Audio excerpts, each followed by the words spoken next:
Everyone, welcome to Humanize IT. We have Neil. I can do this. Group. Grew. Last time I messed it up. So you've been on before, and we're doing kind of like these highlights of MSPs who do niche services.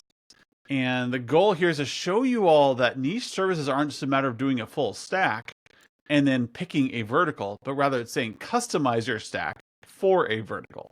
And so talking to Neil, we talked about how he kind of fell into a unwanted niche or a wanted niche that you can explain it better than I can of call centers. So tell us a little bit about that. How did you evolve into that? Yeah, so the way I evolved into it was actually the prior company I worked for. I was the director of IT. It was a marketing company. It started with um, two-seat overflow call center, um, and I was one of the agents part of the time before I was director of IT. And we grew that company to over a 200-seat call center that was open 24/7, 365. And I supported all those needs. Fast forward a number of years, I left there, started my own business as an MSP, and they were my first client. I kept them as a client. Um, and so I knew the ins and outs of the call center, what they needed, what their pain points were.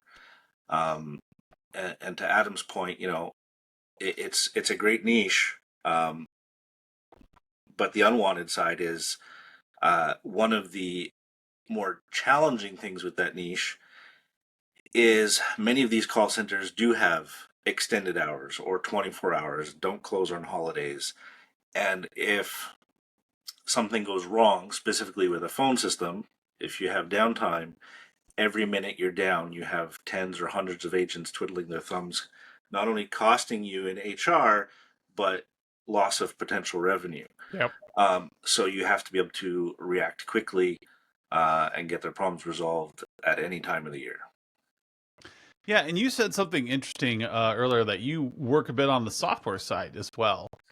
And I thought that was a really great add on because when I talk to people, as I said earlier, people say, "Oh, I want a niche with lawyers. I want a niche with schools." Okay, so now you need to think what your unique value prop is. How do you understand them? It's more than just understanding the vertical, but offering something as well that's going to solve a problem. So tell me a little bit about this PBX software that you started using, and like, is it as powerful as like the IVRs and the big systems out there, or is it just that you're supporting another third party system, or what did you do there? Yeah, so we looked at a number of third party systems. Um, we've been using Asterisk, which is a free open source system. Um, there's a lot of other systems out there, 5.9, 3CX. You can probably name a dozen different ones um, that will have a more complete user interface, or even free PBX is another open source one that's got a more complete user interface. But what we find with a lot of those is um, you need someone highly trained, usually highly technical, to manage them. And you have access to do just about anything you want in there. Um, but with the call center clients, we found almost every day, or at least several times a week, they would have requests for, we need to add these new phone numbers, we need to create a new campaign, we need to change this campaign from this queue to that queue because the agents are shifting around, or we need to change the audio message in this campaign. And so what we ended up doing is we built on top of Asterisk a web interface. We call it CCS for call center software. Um, and sorry, call center. Wow, I don't even remember the name of my own thing anymore. We just call it CCS, call center suite. That's it. Yep. Um, and so the call center suite is laser focused um, to allow a account manager or a power user over at the call center to set up campaigns and phone numbers within minutes without having to reach out to anyone technical. Um, and that does two things. One, it gives them a faster turnaround time. Time to market is often huge for these call centers. Um, and testing stuff is important. So being able to make these changes quickly, we found is important for them.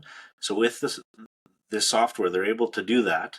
And two, it gets rid of all this noise for us so that we can focus on not all these little changes, but rather making sure their systems are running. So do we have an alert that, the hard drives are getting full because their call volume has spiked and they've got way more recordings than we anticipate they were going to have, and the archival process isn't going fast enough. So we can now focus on, being proactive on their systems instead of being reactive to these day-to-day requests that they can now manage on their own. Yeah, because I can see like a well-meaning MSP getting there and saying, "Oh, it's down. Let's go ahead and get on that ticket." Versus, having a niche with a call center, you'd be like, I already know what the main issues for these people are. They're going to have storage issues because they're recording calls all the time. Here is where they're recording calls. Let me set a monitor on that hard drive so that when we see it at 80%, we know we have 3 days to upgrade that array or compress that storage or do our normal processes. And that way you can say to a client, we're ahead of this versus a standard stack MSP. They'd be like, yeah, they're going to look for that trigger, but they may only have it at 90% on their RMM, or they may have it at some standard ratio where they're only going to get alerted when it's a problem. And so that's one of the powerful things is like Neil's mentioning things that even with me, like I have a fair amount of experience working in a large corporation with very large call centers. And I wouldn't think of these things. I'd be focused on IVR, our call queues going through appropriately, and things like that. An MSP, a standard MSP is going to come and say, are their PCs up to date? Are they patched? Are they secure? Do they have MFA? They're not even thinking about the IVR. They're not even thinking about the call queue. They're not thinking about all that stuff. They're thinking about supporting the end user. And so that's what I'm liking about the way this conversation is going, is how Neil is solving problems ahead of time because he's already experienced these. He knows what the standard problems in a call center are, and he knows how important it is. Like what is the cost per minute? Like with a call center, when they're down, that's dollars per minute that are down. That's employees who are no longer effective because the internet is down. So a a call center may spend tens of thousands of dollars on an internet connection, where a standard business their size may $100. Exactly. Like if you have 100 agents and you're paying them $25 an hour, you're at what is that? $2,500 an hour in HR, but that doesn't account for your opportunity costs. What if you're doing with those 100 agents? What if you have 100 sales per hour, and each of those sales represents, $250 of revenue?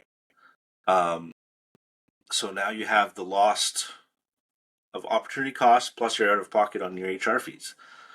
Yep. So Well, it's a double whammy when you're down. Well, that's why we talk about that being a similar problem in the oil and gas industry, like where when those wells are down, it's it's a ridiculous amount of money. It's the same thing with manufacturing plants. Time literally is money in these industries, and if you as an MSP stack understand, oh yeah, it is time is money, I get that, but when you really understand what that means and have a response ready, that is what your client is looking for. Hey, if you do business with us, we work with telecoms all the time, telephone companies all the time, call centers all the time. We understand. So when you are down, if you have one of these 4 or 5 outages, our response time is going to be 5 minutes. You know, like you're going to have some aggressive SLA on that, but they're going to pay for that, right? They're not going Yep. to pay you your standard $170 a seat. They're going to be paying like $800 or something like that, some of exorbitant fee for a retainer, because when they're down, whoever it is has to drop everything they're doing, no matter where they are, and log on and go to this client. Not even drive there, but they need to have a direct path in as fast as humanly possible. Maybe it means you have an online presence if it's a big enough call center, and you're going to support that. That is what this means. So another MSP comes in and says, hey, we can support for half the rate. The call center is going to be like, no, we don't care. I don't care that your cost per endpoint is half. You cannot, we need this level of support. Can you support an IVR? Can you support a PBS? Can you support an Asterisk server? So you told me a story a little earlier, and I'm getting confused on whether or not it was on the podcast or not, about like a simple piece of software that you have. They'll solve most problems and quickly, that they can self-service. And this concept of it isn't all the bells and whistles, but it is what they need to solve 90% of their issues. And to most call centers, that is what they're looking for.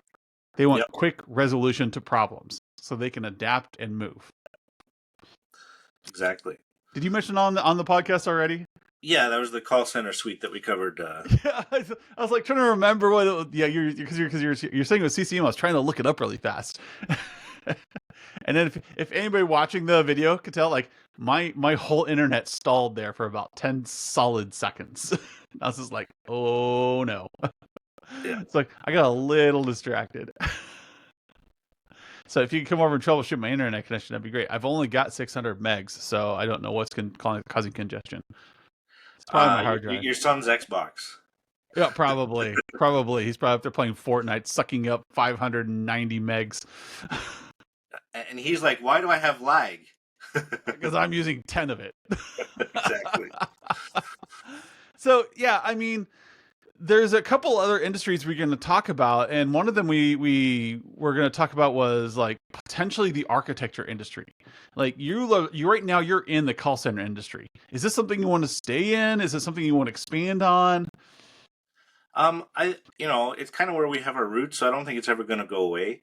But we would like to expand, into one or two more niches, so we don't have all of our eggs in one basket, so to speak. Yeah. But we also don't want to, go to anyone and everyone because then you're just a generalist. Yeah, you're a generalist and a specialist of none, and we won't be able to offer the same level of services that we have our customers have come accustomed to. Yeah. Yeah, so I want to pause just there for a second. I want people to notice what he's saying. Like, you don't have to pick one vertical.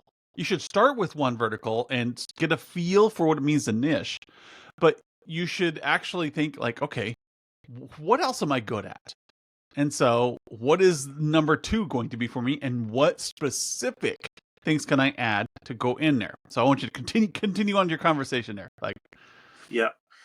So the next vertical we want to target is the AEC industry, so architectures, engineers, and construction. And each of those are kind of their vertical on their own, so it's almost like we're going to 3. But if we just focus in for the purpose of this call on like architects, you and I had discussed how architects, one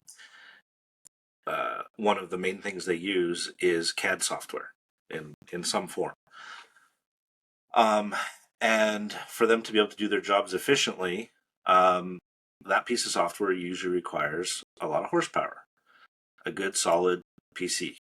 And as far as PCs have come today, well, those softwares have started doing, 3D modeling and all that. So we need more powerful hardware. And then you add in, more other modern, problems, where you have not only people working from the office, but you got people working remotely, whether that's work from home or otherwise.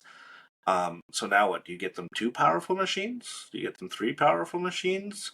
Do you give them a mediocre laptop that they have to lug back and forth, and because it's powerful, it's big and heavy? So one of the uh, technologies that we would bring to that is Microsoft's AVD, which is their virtual desktops in a cloud. Um, you can spin up powerful machines, um, and they can connect in from any device. So your average desktop, a tablet. Tablet might not be the best for manipulating CAD, but in a pinch you could do it.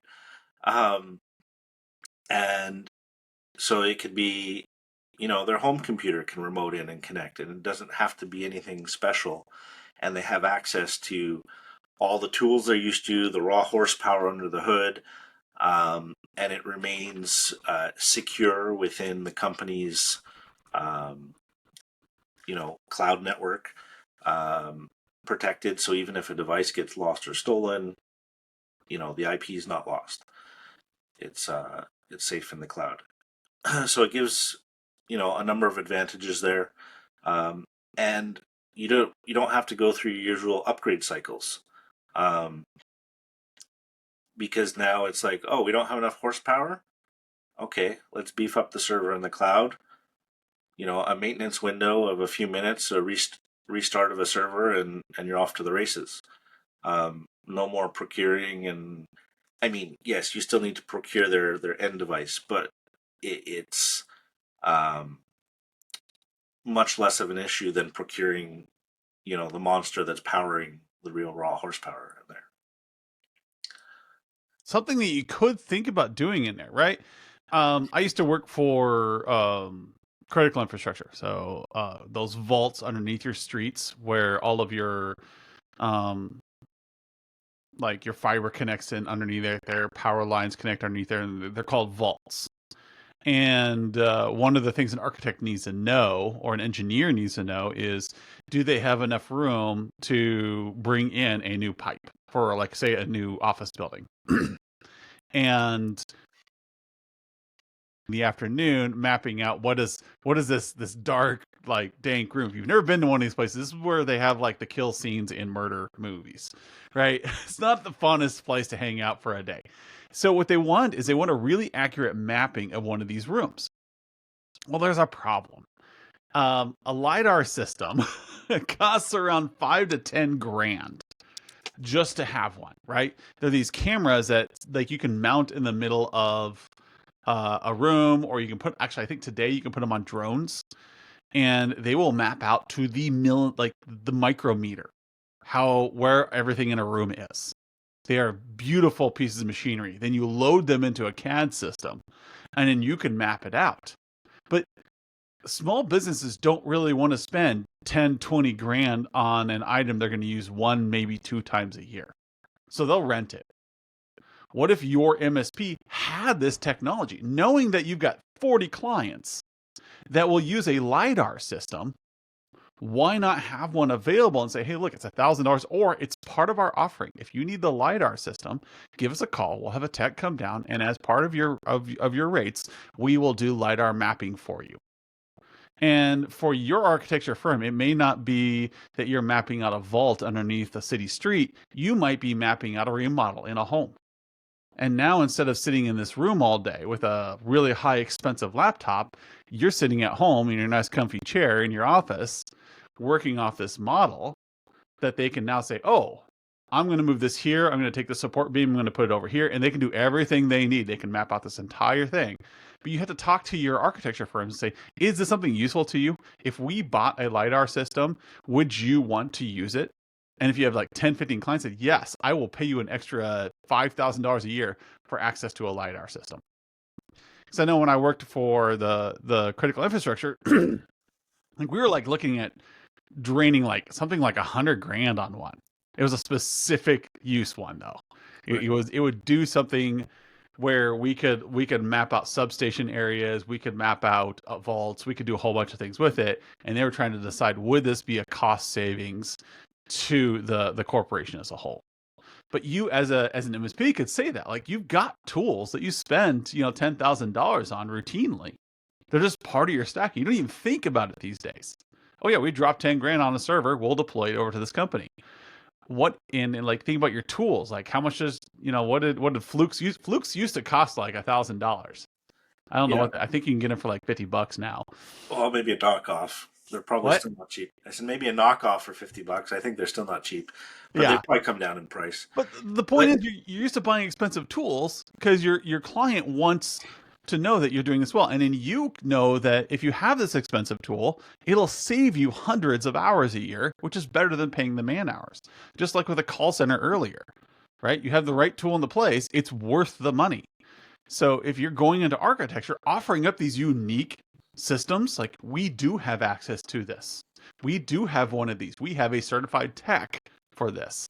We actually have somebody who's a GIS expert that you can call for this system, for ArcGIS. We actually have resources for this.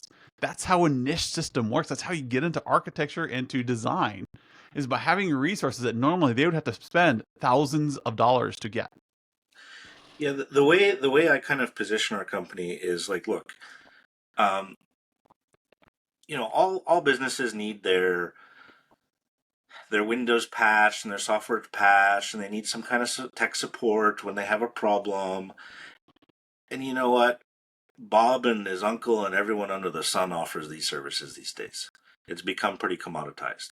Um, so when we're talking about a niche, it's, like we've been talking about, what extra value can we bring? And to do that, we really have to understand, what are the business pain points that this niche has?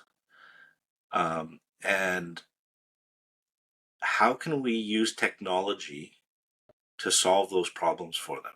Yeah. So in the case of the call center, we built a software, CCS, that layered on top of their PBX and gave them access. You know, in the case of architectures, maybe something like AVD or a LiDAR system, or, when you work with more clients or do more interviews, you might uncover something else that's like, oh, this is a problem that they really need. Let's come up with a creative technological solution to solve that for this market. And that's where you can really bring value. I view ourselves as not just a vendor for the client, but rather as a partner. A lot of these companies don't have in-house IT, and they don't, a lot of them, they might be proficient with a computer, but they don't necessarily understand technology or know about all these new tools and Yep. resources, or even if they know of them, how to access them, how to gain access. So how do we tie all that together and, really leverage technology to make our clients successful in their business? Yeah. And I think that kind of sums up how a niche MSP in these two areas really works. Is that you have to understand this stuff better than your clients. So they may work with ArcGIS, but they may not understand how to support it, to patch it, to get more modules. What else can they do with ArcGIS that might help their company? You have to be the resource there.